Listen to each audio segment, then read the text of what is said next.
faute d'inventer des médicaments nouveaux, réellement nouveaux et puissants, pour les vraies maladies, pour les maladies qui frappent toute l'humanité, bon, le cancer, l'hypertension, etc., pour maintenir ces ventes, l'industrie pharmaceutique a trouvé plus simple d'inventer des maladies qui n'existent pas et pour lesquelles elle propose des médicaments sans aucune efficacité, mais ça n'a aucune importance puisque les soi-disant malades ne sont pas malades.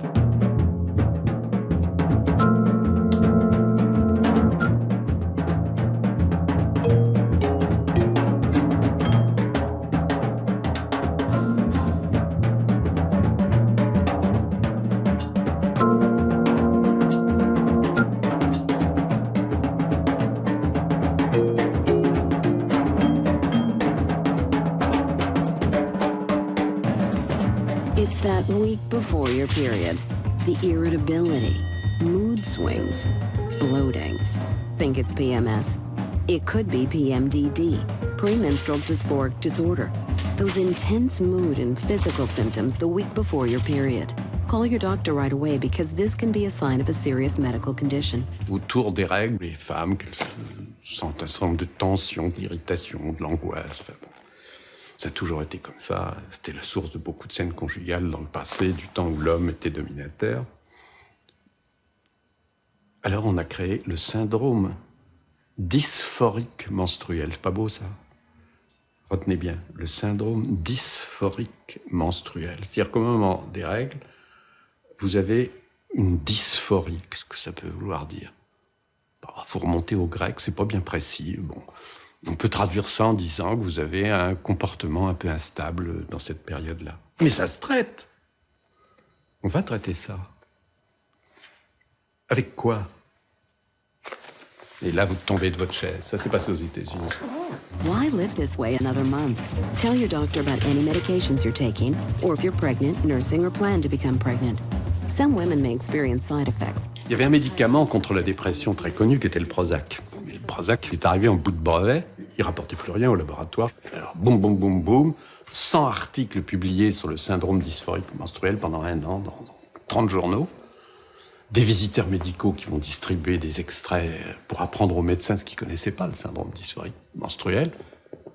Et apparaît la solution, la nouvelle molécule qu'on va vendre, car c'est la même que le Prozac avant, exactement, le dosage, tout est pareil, sauf la couleur, qu'on va vendre 4 fois plus cher. C'est bien normal, puisqu'on se traite que pendant 5 jours par mois, il faut rentrer dans ses frais. Voilà. C'est renversant. C'est renversant, c'est diaboliquement malin.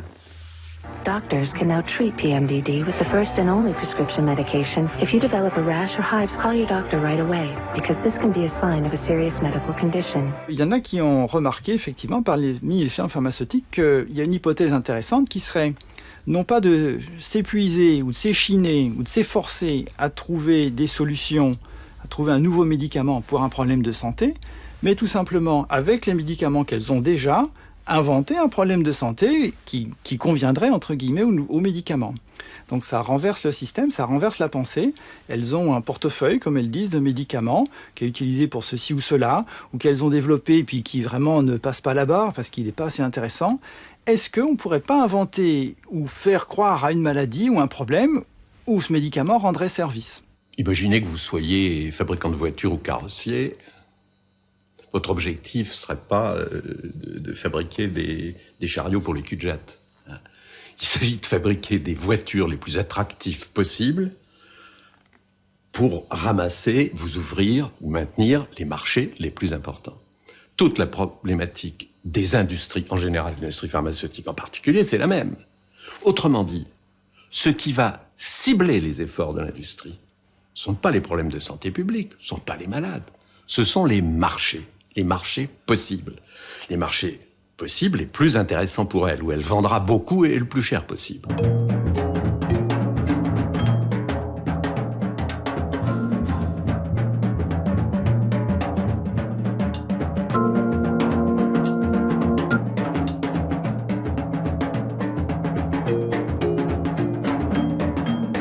Donc les firmes dans cette ambiance de concurrence, à la recherche d'élargir toujours le marché, ont intérêt à faire évoluer les critères diagnostiques de la maladie. C'est clair que la plupart des gens ont une hypertension artérielle normale, puis quelques-uns, une petite proportion à 16 ou 17, comme on dit, 170 mm de mercure, puis encore moins ont 18 ou 180, et encore moins, etc. Selon le seuil qu'on choisit pour définir l'hypertension, il y a plus ou moins de patients, c'est-à-dire de clients, et donc plus ou moins de chiffres de vente et de marché. Donc, logiquement, beaucoup de firmes pharmaceutiques sont intéressées en tout cas, à ce que les critères de définition des maladies soient toujours plus élargis dans la durée et surtout dans les seuils, dans la définition de la maladie. Et pour 1000 adultes qui ont une hypertension au-delà de 160-90 mm de mercure, prendre le traitement antihypertenseur bien choisi, qu'on prend bien, au bout de 4 à 5 ans, sur les 1000, il va y en avoir 10 ou 20 qui auront évité un accident cardiovasculaire. Alors pour ces personnes-là, c'est très bien. On est content, prescrire est content d'avoir évité ça. Mais il faut avoir tout de même en tête l'ordre de grandeur. La grande majorité des personnes auront pris le médicament sans bénéfice pour leur santé. Bénéfice pour la firme, ça c'est sûr, mais pas pour leur santé. Et on comprend que si on baisse encore le seuil de l'hypertension, on va traiter encore plus de gens qui auront encore moins de bénéfices. Par contre, on va augmenter le nombre de gens exposés aux effets indésirables des médicaments, et puis on augmente le marché, bien entendu. I was active, eating healthy. I thought I was in great shape. So I was surprised when my doctor told me I still had high cholesterol. That really hit me and got me thinking about my health. I knew I had to get my cholesterol under control. I thought I was doing enough to lower my cholesterol, but I needed more help. What are you doing about yours? In the extreme, what they've been able to do is to persuade everybody that the cholesterol levels that you find in 25-year-olds are the norm. This is what we all ought to be aiming at.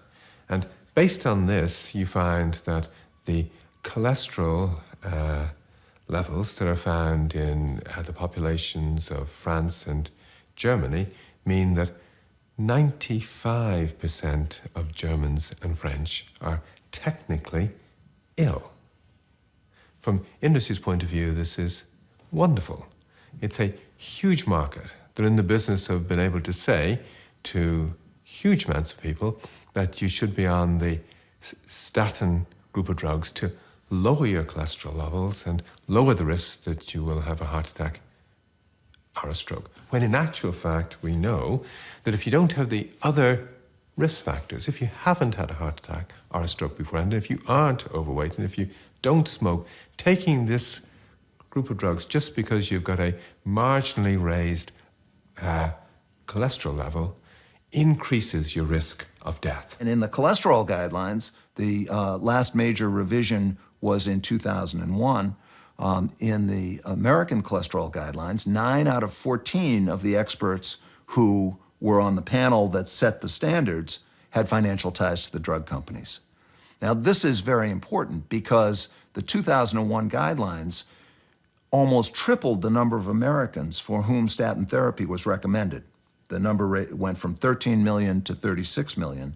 And most of the 23 million people for whom statins became recommended based on those guidelines did not yet have heart disease.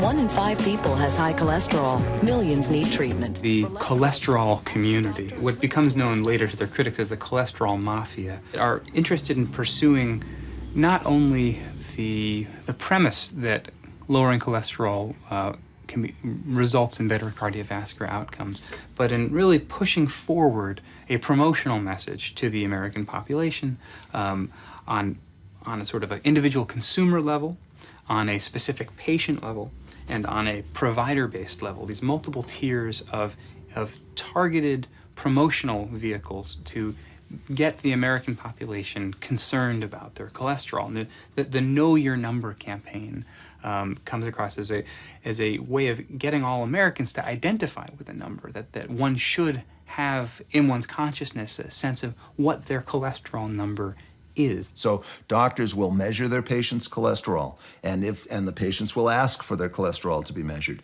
And if the cholesterol is high, the doctor will often say, Mr. or Mrs. Jones, your cholesterol is a little bit high. Why don't you come back in 3 months, and between now and then, why don't you exercise more and eat a healthier diet, and we'll see if your cholesterol goes down, and then we won't have to treat you if your cholesterol goes down.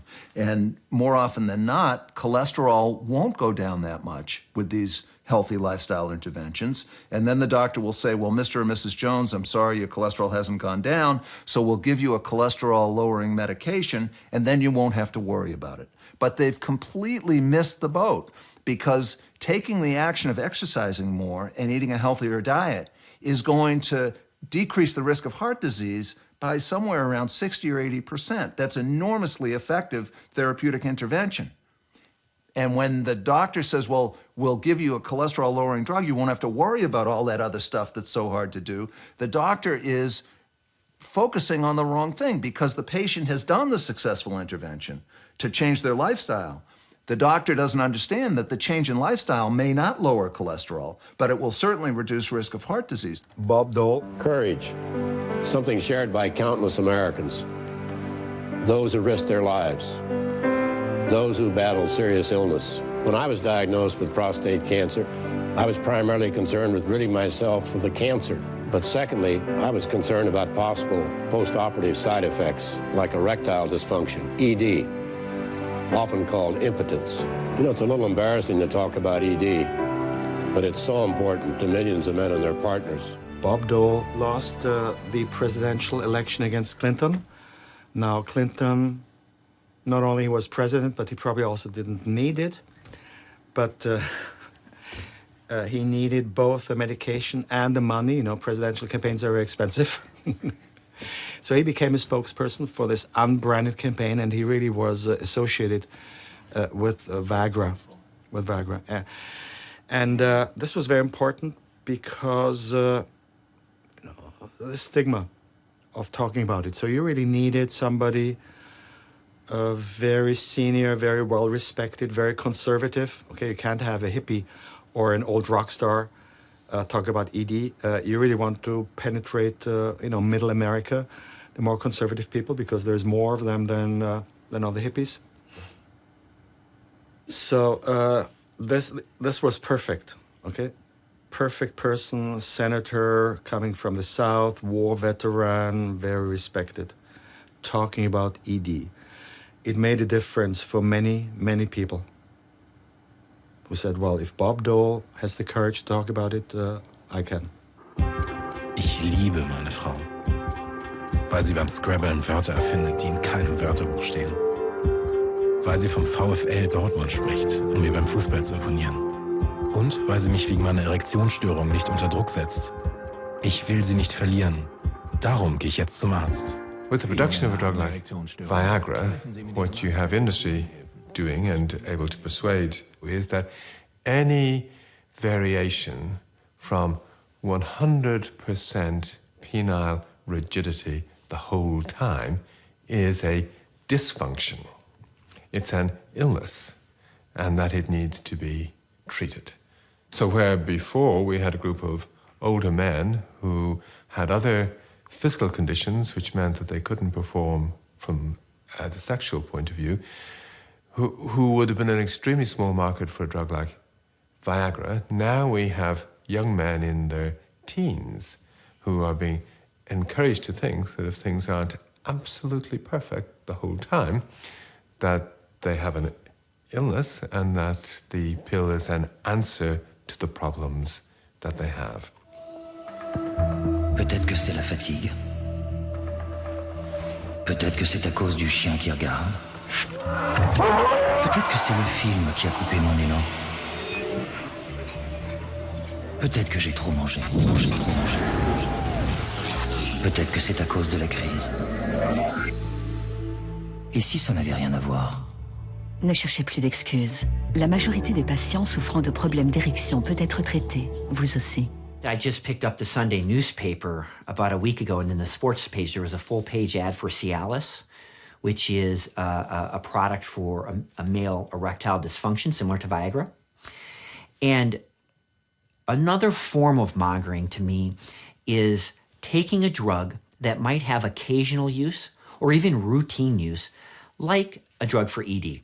When a man wants to be intimate or have intercourse, he thinks about taking his Viagra or his Cialis. Makes sense. But the ad had two things in it. One, it was a coupon. And it said, cut this ad out, bring it to your doctor for a free trial of Cialis. So that caught my attention. You could say, okay, you know, getting the consumer involved in thinking about their disorder and their symptoms, a form of market expansion. But it also said, take Cialis every day to be ready. So kind of preying on this sort of male stereotype, you never know when you're going to be ready for sex. So you better have Cialis in your system.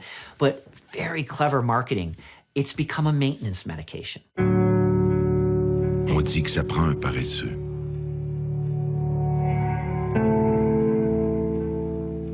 Qui baisse facilement les bras. Un faible. Quelqu'un qui manque d'ambition. Un irresponsable. Un perdant.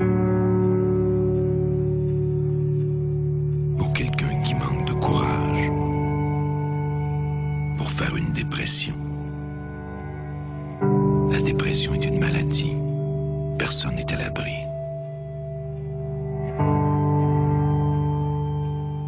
A good example of the marketing of a diagnosis would be the depression diagnosis, specifically major depression. In the 1960s and 70s, anxiety was the big diagnosis. Everybody had some kind of anxiety disorder. And the drug class for treating anxiety disorders was ready to hand. It was the benzodiazepines. That is a drug class that includes Librium and Valium and some of the big drugs that were once that are in fact called anxiolytics, okay? And with drug companies marketing the benzodiazepines, what they marketed was anxiety. So that physicians were encouraged in the 1960s and 70s to see anxiety when a patient comes in and sits down and the patient's been a little bit weepy and tired, but is also nervous and anxious. Well, you've got anxiety disorder, we're going to prescribe Valium, okay? And then what happened in the 1980s was that the benzodiazepines, Librium and Valium, started to be associated with addictiveness. And both the public and the physicians fled from them in panic, thinking, my God, we don't want to put our patients on drugs that will addict them. And this then created a huge opportunity for depression to enter the picture. You know when you feel the weight of sadness. You may feel exhausted, hopeless, and anxious. Whatever you do, you feel lonely and don't enjoy the things you once loved. Things just don't feel like they used to. These are some symptoms of depression, a serious medical condition affecting over 20 million Americans. This led industry to persuade people that where they thought they were anxious beforehand, they weren't. That behind the anxieties they thought they had lay an illness. They were depressed. They had an illness that came with lowered serotonin levels, and these pills were going to be like vitamins. They were going to top the serotonin levels up. Depression may be related to an imbalance of natural chemicals between nerve cells in the brain. You just shouldn't have to feel this way anymore. Only your doctor can diagnose depression. Everybody can recognize symptoms. And depression is defined as 5 out of 9 symptoms, a given list of 9 symptoms, for at least 2 weeks' duration. Those symptoms include sadness, lack of pleasure, things like fatigue, insomnia, loss of appetite, lack of concentration on your usual tasks or roles, as well as thinking about death, slowing down and immobility called psychomotor retardation, and a few other symptoms like that. So, as you can see just from that list, a lot of people could meet that criterion, could have symptoms of fatigue, insomnia, sadness, not interested in their usual activities, and so on, for a period of 2 weeks after many, many different stressors. Now, what's happened with these criteria is that they aren't only used in clinicians' offices. If they were only used in clinicians' offices, many clinicians would make the discrimination between a normal response to loss, lost job, lost love, whatever, betrayal, versus a true mental disorder. At least some would. But what's happened is these criteria have become so deified in the culture. They are considered the definition of mental disorder officially. Depression is emotional, sadness, loss of interest, and it's physical too. Aches, pains, fatigue. 5 out of 9 criteria is a little arbitrary. Probably people who have less than 5 criteria might have a borderline or milder condition, and in physicians' offices, the checklists they use actually say if they have less than the 5 symptoms, then they may qualify for subsyndromal or subthreshold or minor depression. Goes under various names. So you see how you go down a pathway from these specific symptom criteria, it takes you down a pathway that leads to virtually any episode of sadness due to a loss in life as being potentially pathologized and treated kind of automatically with medication. Il existe une maladie qui touche aujourd'hui plus de 3 millions de personnes en France. Une maladie qui peut vous empêcher de parler, de rire, de manger, de travailler, de dormir ou de vous lever le matin. In the late 1990s, the selective serotonin reuptake inhibiting group of drugs began to come off patent. And this left industry with a problem. First of all, they could have replaced the SSRIs with a new group of antidepressants if they had drugs that were better than the SSRIs. If they had drugs that were more effective than the SSRIs, they could have said to doctors, well, yes, all these patients that you're treating for being depressed are depressed, but we now have a better group of drugs to treat them with. Problem for industry was that they couldn't actually produce drugs that were better than the older drugs that were there beforehand. And it seemed to industry it seemed increasingly to industry to be a better strategy to do what they had done 20 years beforehand, which was to convert patients who had been seen as being anxious over into cases of depression, but now to convert them from cases of depression into cases of bipolar disorder. Bipolar disorder is challenging and can affect your job, family, and friends. For years, I had severe mood swings, racing thoughts, unusually high energy, and was extremely irritable. When you had manic depressive illness, you often had a mood which was high and meant that you had to go into hospital and you remained ill for months. When you went depressed, you had a mood that was extremely severe, could lead to you maybe committing suicide, lead to you being in hospital, and were often ill for months. From industry's point of view, changing over to bipolar disorder meant that they could begin to capture any of the normal variations of mood that we all have. Bipolar disorder is the same thing as manic depression. Knowing the name helps you understand what's happening to you, but it doesn't make it any easier to deal with. You're so high, so low. Bipolar 1 disorder, as it was termed, was much the same kind of illness as classic manic depressive illness was. But industry have been able to pick up research that has been done out there which suggests that there's also bipolar 2 disorder and bipolar 3 disorder and bipolar 4 disorder and bipolar spectrum disorder. And what these refer to are progressively milder and milder variations on the illness, so that you ultimately get down to conditions where if you or I have our mood going up and down during the course of the day, if you, on a Monday morning, if you're feeling the way an awful lot of us feel on a Monday morning, that's low mood, and later on during the afternoon, if things have gone well, you're going to be in much better form. If you keep a mood diary, as industry have encouraged people to do, then you produce a curve on the diary, and you're encouraged to think, and your doctors also encouraged to think, that curves like this, which go from being low to being high, even during the course of a single day, are in fact the early forms of bipolar disorder. And of course, doctor, it's a good idea to treat the early forms of the illness before it becomes more severe and untreatable. There's a tremendous pressure now because of the definitions of these disorders, and because of the freeness of handing out medication, there's a tremendous pressure on people to function socially, optimally at every single moment. And if they do not, if they are role impaired, as the psychiatrists are saying, then this suggests disorder. And it suggests they should immediately go in and get medication. It seems to me, one could argue this point, but it seems to me that the kind of world that we're constructing potentially here for our children and grandchildren to inhabit is one that does not allow the full freedom of human emotion.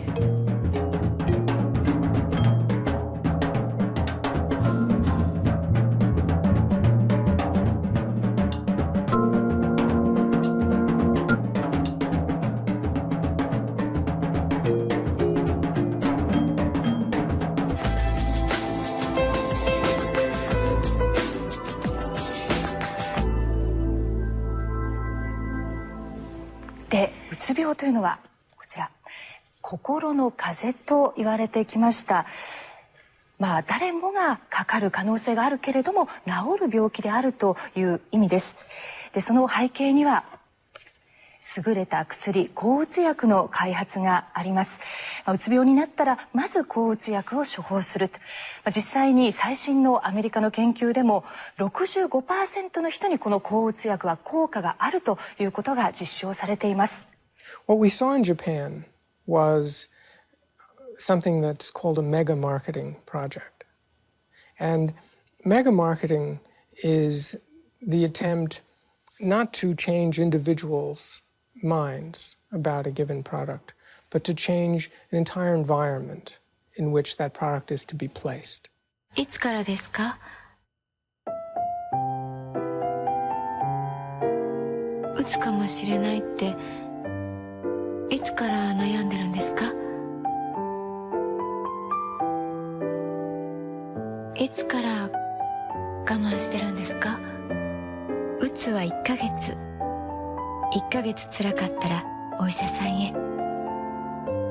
それ以上我慢しないでください。The Japanese psychiatric community had the view that depression was a rare disorder in Japan. They didn't diagnose it often.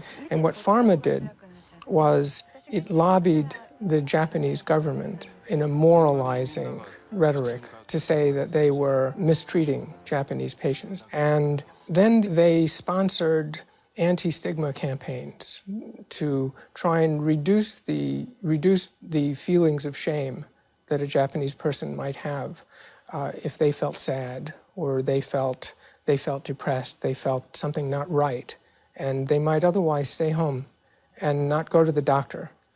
So the anti-stigma campaign was there to help normalize mental illness.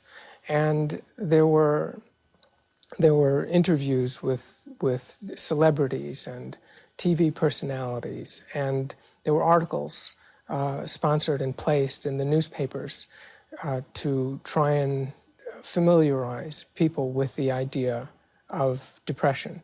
Even the very word depression in Japan, utsubyo, was a word that stood for major depression.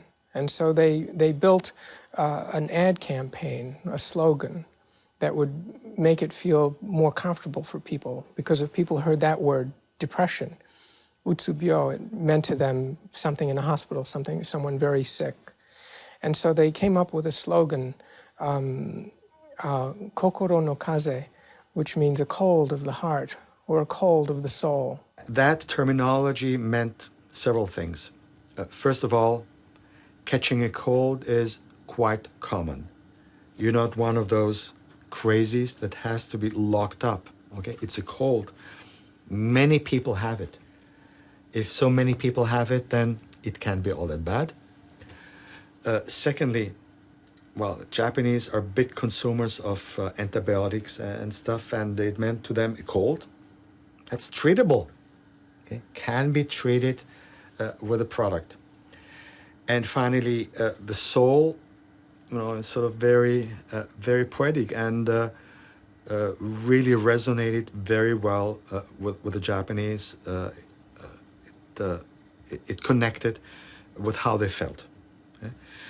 And so that really changed significantly the perception and created this concept of mild depression that physicians now started treating, that the government started acknowledging, because the Japanese government didn't want to know that Japanese were depressed, except for those very few. The Japanese government realized that there was something that was an obstacle to the productivity of Japanese workers. And so that all of a sudden made sense now to treat depression. とにかく体がだるいんですよ。だるいから眠りたいとか思って、だけど寝れない。あとはもう何もやる気がしなくなっちゃうんですよね。自分が鬱だってわからないんで、一人で悩んでどんどん落ち込んじゃうんですよ。やっぱりお医者さんって頼りになると思いますよ。One important aspect was when the imperial court acknowledged that the princess actually was suffering from depression and was being treated for depression. What better celebrity can you get? Other than the emperor himself, okay? I mean, this is fantastic. And this is how it all begins. The drug industry, here, let me do that for you. Let me run this program for you. Let me do this anti-stigma campaign for you. Let me lobby the Japanese government for you. Let me run these clinical trials for you. Let me get the word out.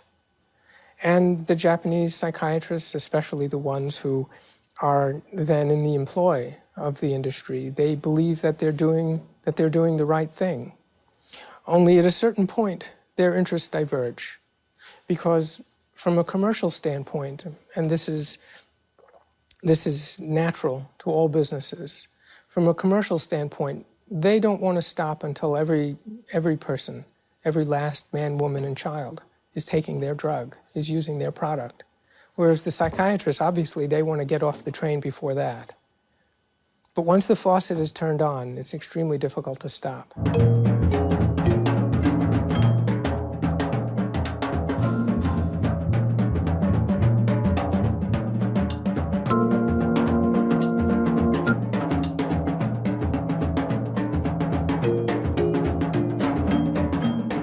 N'oubliez pas ce que c'est le marketing à l'échelon des médecins qui prescrivent. N'oubliez jamais ça, c'est 10 visites par semaine, c'est 1 heure, quelquefois 2 heures par semaine avec des gens qui viennent vous ressasser les mêmes choses. C'est les journaux qu'on appelle médicaux, qui sont la propriété de l'industrie pharmaceutique, qui répètent les mêmes choses.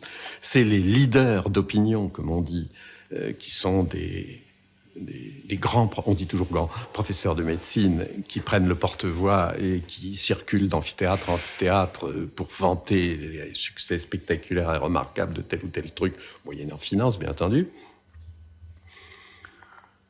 Difficile de résister. This document, if we look on it, you can see that it has key players in the U.S. antipsychotic marketplace, regulators, payers, social, medical, dispensers, providers, manufacturers. And all of these are surrounded. So in patients, you have friends, co-workers, religion, advocacy groups, and then regulators, which have legislators, media, and so on. And every actor is to be studied. How can they influence the forward motion of the drug? And the key The main key is in the science. How can they produce the science that will convince all of these people along the way that this is the best treatment, the only treatment, in fact? So with 85% of our clinical trials commercially funded, and now 97% of the most influential clinical trials commercially funded, what we find is that the odds are more than 5 times greater that commercially funded trials will conclude that the sponsor's drug is the treatment of choice compared to non-commercially funded trials of exactly the same drugs. So those are pretty good odds. And we tend to think of scientific studies as being objective and not being subject to bias. But what we find when we look at the way the system is structured, the companies sponsor the trials to help to sell their drugs. The companies own the data the same way that the Coca-Cola company owns the recipe for Coke. Where industry have been particularly successful has been to get control of, to co-opt doctors who have no links to industry at all, who have never been paid a cent by industry, who think that they're quite hostile to industry. Doctors who say, well, we go by the evidence. We want to see the evidence and we will make up our minds based on what the evidence shows. Not because we've been paid by industry, not because we've been brought to meetings. We will make up our minds based on the evidence. The key problem for all of us is increasingly, compared with the 1960s, industry now controls the evidence. Industry runs the clinical trials, all of them. When I was a fellow between 1980 and 82, we would spend hours and hours dissecting clinical trials and looking for statistical problems and outcome measures that didn't reflect what the study had been designed to do. And we saw plenty of problems, but I can't remember a single time that we saw a problem that we assumed had to do with a commercial bias. I mean, of course science is imperfect, it's always imperfect, but we didn't see that. And our professors had no relationship with the drug companies. It was unheard of for a professor to have a relationship with a drug company. It was just a nonsensical thought. Now we see that articles have problems all the time, and if you could put on truth goggles and you watch the prestigious professors coming down the hospital corridor in their white coats, they'd look like Formula One drivers. And instead of saying Pennzoil and Mobil Gas, it would say Merck and Pfizer and Amgen and Genzyme, because they're getting sponsored by all the professors have financial relationships. Vous êtes jeune et vous souffrez d'un mal de dos persistant, un vrai cauchemar quotidien. Même au repos, la douleur vous enflamme. Ce mal de dos peut cacher une spondylarthrite ankylosante, une maladie douloureuse et handicapante qui se traite bien si on la dépiste à temps. La spondylarthrite ankylosante, parlez-en à votre médecin. Informez-vous sur dosaumur.com, une initiative de la Société française de rhumatologie en partenariat avec Pfizer. What the internet does is that it allows patients, allows, everyday people to go to the web and to feel empowered by getting all the medical information they could possibly ever want, right? They could get access directly to medical journals if they want. They can go to any number of websites where data is presented, where information is presented about diseases. They could consult with their friends. They can consult online on bulletin boards of other people suffering from these diseases and get lots of information. And there's the idea that not only does it feel empowering, but it's actually a requirement for being a good patient, right? Being a good patient requires that you know all of this information before you even go to the doctor, and that you've done your own research, and that you are you're approaching your doctor not to just listen to his authority, but that you'll be in negotiation with him to come up with your own treatment plan. But there's of course a catch here, is that the internet in particular is able to hide where the information comes from. Alors, je vous propose de faire quelque chose, je viens d'apprendre en sortant de chez mon toubib que le mal de dos que j'ai depuis des années, que je me traîne et qui fait que le matin j'ai du mal à me réveiller, que j'ai l'impression d'être complètement rouillé, que je mets 1 heure à me dérouiller et que la douche n'y suffit pas, eh bien justement j'ai vu à la télévision au moment de la Coupe du Monde de football ce spot de Franck Leboeuf où il me disait finalement le mal de dos c'est la spondylarthrite ankylosante et il y a un médicament qui existe. Alors qu'est-ce que je fais quand je suis rentré de chez mon toubib? J'ai été voir sur mon internet préféré. Et donc, qu'est-ce que j'ai fait? J'ai fait le nom de cette campagne, dont je me souviens parce que c'est pas difficile de s'en souvenir. Ça s'appelle Dos au mur.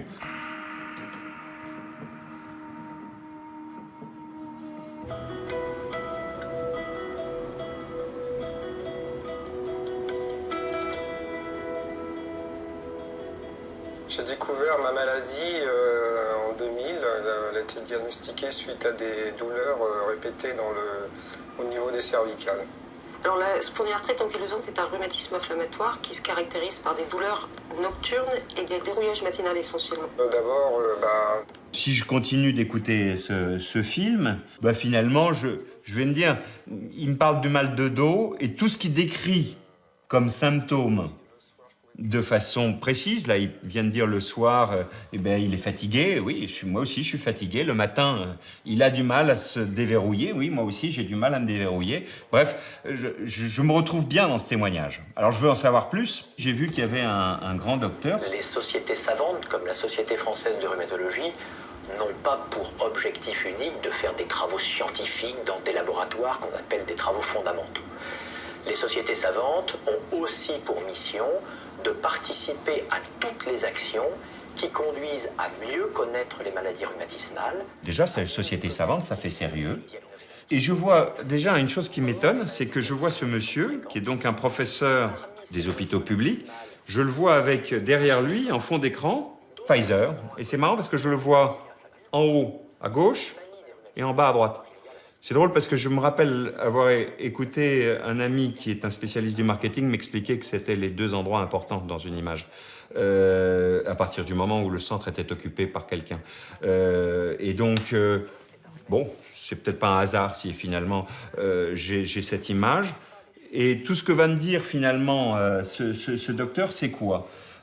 Si je résume, c'est qu'il y a 150 000 personnes qui sont atteintes par an, qui sont des personnes jeunes, que c'est des signes finalement assez banals. Et d'ailleurs, c'est tellement banal que lui-même, ce professeur, appelle ça le mal de dos. Mal de dos des jeunes, c'est le mot même qu'il utilise. Mais il me fait peur. Il me fait peur, ce toubib, parce qu'il me dit que mon truc, ça peut être invalidant. Et puis, sérieusement invalidant.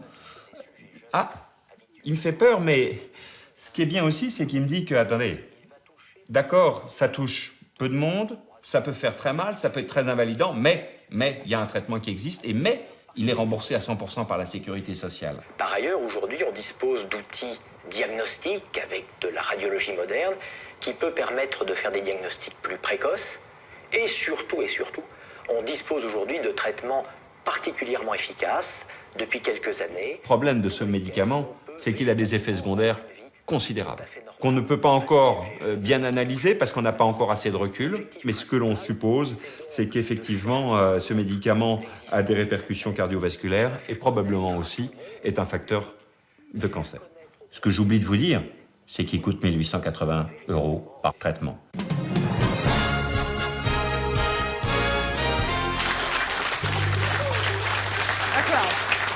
Goedenavond, welkom bij Radar. Gezonde skepsis is watching the pharmaceutical industry, how they lobby, how they market medicine, how they try to influence the public, the doctors, the government, the media, etc. And we want to reduce the influence so we have more rational use of medicine. Together with Reda, we set up a fake disease to show how pharmaceutical companies set up disease awareness campaign to market their medicines. We approached market research agency. We said we are working for a big pharmaceutical company who is coming up with a new drug against flatulence. And we want to do market research and see how big this problem is. 1 op de 4 Nederlanders heeft last van winderigheid. Van deze mensen heeft 86% lichamelijke klachten als een opgeblazen gevoel, buikkrampen of misselijkheid. 75% heeft geestelijke klachten als schaamte, ongemakkelijkheid of onzekerheid. 76% is nog nooit bij de huisarts geweest voor zijn winderigheidsprobleem. En ruim de helft wil wel een medicijn gebruiken om winderigheid tegen te gaan.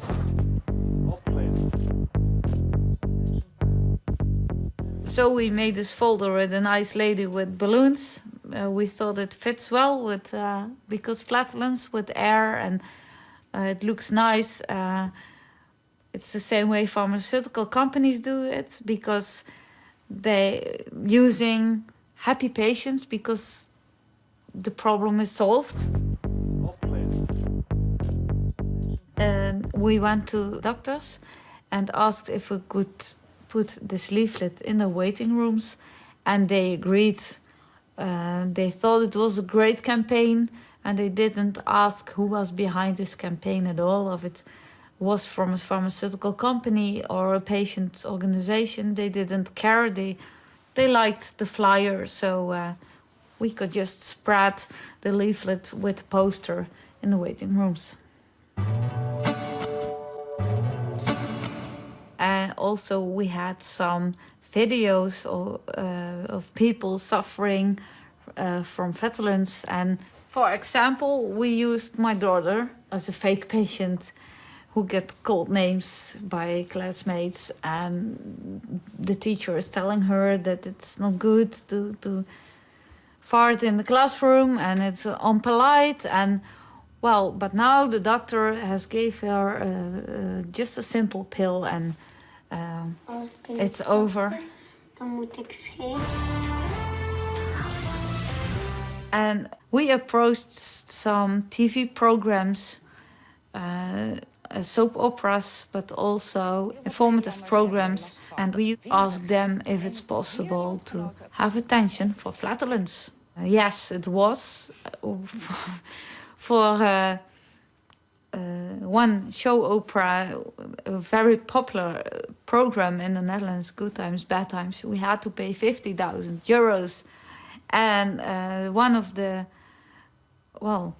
main persons in the soap would discuss with his wife that he had really a problem with flatulence, and she would advise him to go to the doctor.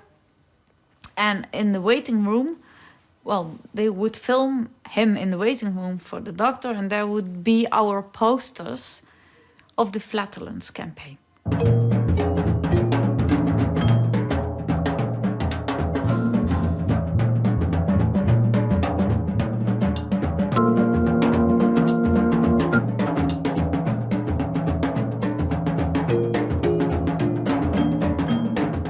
The polypill was announced in a special issue of the British Medical Journal in 2003. The preface by the editor suggested that this was the single most important article that BMJ had ever and possibly would ever publish. And this is impressive given that the polypill at that time was an entirely theoretical intervention. And the authors of this article suggested that rather than systematically screening the population for blood pressure, for cholesterol, for diabetes, and for a number of other preventive concerns that might require pharmaceutical intervention, why not simply give the entire population over a certain age a pill that contains interventions designed to treat all of these things at the same time? And so the polypill in its theoretical form contained a thiazide diuretic, contained a beta blocker, it contained an ACE inhibitor, and I think folic acid and aspirin. And the idea was that one could model each of these interventions carried with it a possible risk of side effect. Each conferred a possible benefit of prevention. And by modeling those risks against each other, the author suggested that one could achieve a reduction in cardiovascular mortality by about 88%, by simply administering these pills to the entire population over the age of, I think, 50. And for what seems like quite an Orwellian intervention, the polypill generated immediate enthusiasm. Hundreds of people wrote into the BMJ website suggesting that if a polypill existed, they would take it immediately. Others suggested, well, why just one polypill? Why not make a polypill for men that contained a prostate medication, and a polypill for women that contained tamoxifen to reduce the risk of breast cancer? Donc là, vous vous embarquez pour la durée de l'existence qui vous reste à vivre. Vous voilà donc pendant 30 ans avec un comprimé par jour pour prévenir des maladies que vous avez l'une ou l'autre à peu près une chance sur 100 d'acquérir. What's going on here? I mean, how mad has medicine become?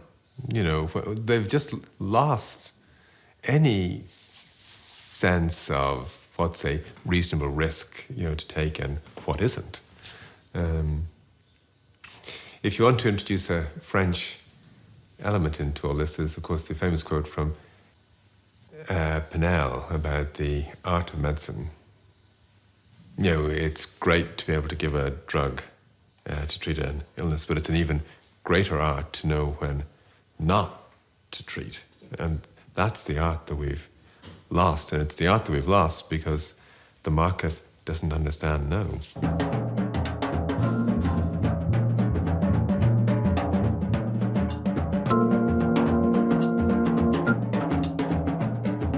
Gehen auch Sie bei Erektionsstörungen zum Arzt. La dépression est une maladie. Solicita ya a tu médico. Y haz que los problemas de erección formen parte de... Und Ihr Cholesterinspiegel kann 24 Stunden... Parlez-en à votre médecin, c'est important. The feel better solution.